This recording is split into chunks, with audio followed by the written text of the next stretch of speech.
ये कॉकरोच असली नहीं है, लेकिन ये स्टोरी बिल्कुल असली है।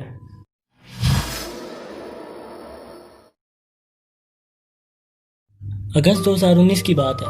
बरसात के दिन थे और मेरे वॉशरूम में कहीं से कॉकरोच आ गया। देखने में बहुत शरीफ और नफ्स और मासूम सा लगता था।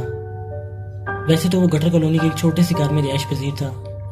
ज्यादा बारिशों की वजह से उसके घर में पानी आ गया और वो जान बचाकर ऊपर मेरे वॉशरूम में आ गया। उसके बीवी बच्चे कहीं पानी में डूब गए होंगे। मुझे इस बारे में कंफर्म नहीं पता, लेकिन उसके चेहरे की उदासी से ऐसे मालूम होता था। वो खुद भी बहुत घबराया घबराया रहता था। मैं वॉशरूम जाता तो वो वाइपर के पीछे छुप जाया करता था। पानी गिरने की आवाज से भी सहम जाया करता था। मुझे उसकी नेचर बहुत अच्छी लगी। मेरी पहले कभी इतने तमीजदार कॉकरोच से मुलाकात नहीं हुई। वो बाकी कॉकरोचेस से बिल्कुल अलग था, बिल्कुल मुख्तलिफ। मुझे लगा कि मुझे उसे मारना नहीं चाहिए। वैसे मेरे घर वाले मुझसे बहुत मोहब्बत करते हैं, लेकिन इस मामले में थोड़ा सख्त हैं। कॉकरोचेस को जिंदा छोड़ना हमारे खानदान की रिवायत के खिलाफ है। मैं घर वालों को कैसे समझाता कि यह वाला बहुत मुख्तलिफ है। यह ना उड़ता है, ना हमला करता है, ये बाकियों की तरह नहीं है। तो मैंने अपने घर वालों से बात छुपाई कि मैंने कॉकरोच को अपने पास पनाह दी हुई है। मुझे लगा कि सही वक्त आने पर बता दूंगा। और वैसे भी मुझे उस पर ट्रस्ट था कि वो कभी भी मुझ पर हमला नहीं करेगा। उस कॉकरोच के चलने का स्टाइल भी बहुत खूबसूरत था। छोटे छोटे कदम उठाता था।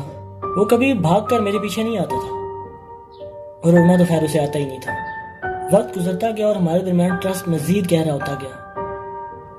हमने ये कहीं नहीं लिखा था, लेकिन आंखों ही आंखों में हमारे दरमियान ये तय हो गया था कि ना वो मुझ पर हमला करेगा और ना मैं उस पर। और दूसरा ये कि हम हमेशा सोशल डिस्टेंस मेंटेन रखेंगे। मैं जब भी वॉशरूम जाता वो मुझे दूर से हाय बोलने आता था। लेकिन 15 दिन गुजरने के बाद मैंने अपने घर वालों को सब सच बता दिया। मेरे लिए बहुत मुश्किल फैसला था, पर मुझे यही ठीक लगा। आखिर मैं कब तक उसे अपने घर वालों से छुपा पाता। वो कहते हैं ना कि इंसान किसी भी बात को ज्यादा अरसे तक नहीं छुपा पाता, इसलिए मैंने बता दिया। उन्होंने मुझे समझाया कि हमारे खानदान में ऐसा नहीं होता, और ये कॉकरोचेस का क्या भरोसा, कभी भी हम पर अटैक कर सकते हैं।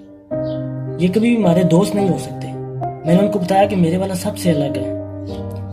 ये बाकी कॉकरोचेस जैसा नहीं है, ना पीछे आता है, ना उड़ता है, और ना इसने कभी मुझे नुकसान पहुंचाने की कोशिश की। आखिरकार मैंने अपने घर वालों को कन्विंस कर ही लिया।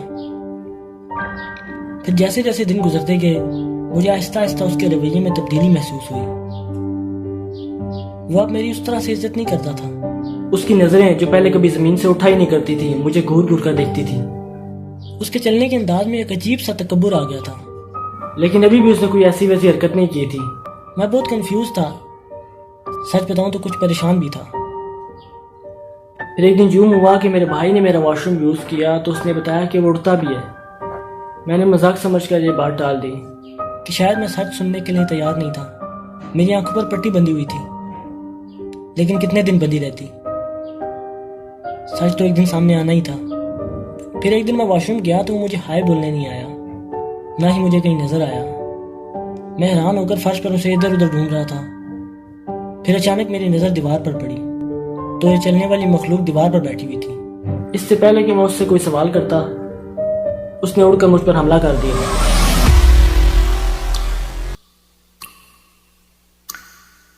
मेरी किस्मत अच्छी थी और निशाना चूक गया। इससे पहले कि वो संभलता, मैंने उस नमक हराम का काम तमाम कर दिया। ये सारा एक्सपीरियंस मेरे लिए बहुत हार्ट ब्रेकिंग था।